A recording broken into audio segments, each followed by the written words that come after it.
duality falls outside the neurotypical spectrum, man. I assumed I would have to work with a green screen. When I walked in, I had a TED talk platform.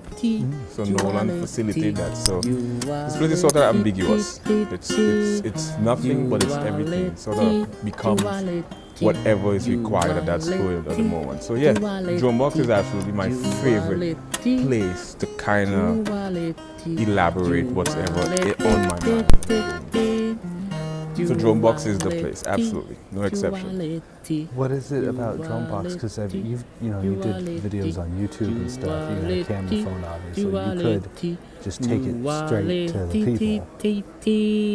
But why? Is there something about coming to a physical building that kind of helps you think or get in perspectives? Drumbox? Yeah. Things are environment.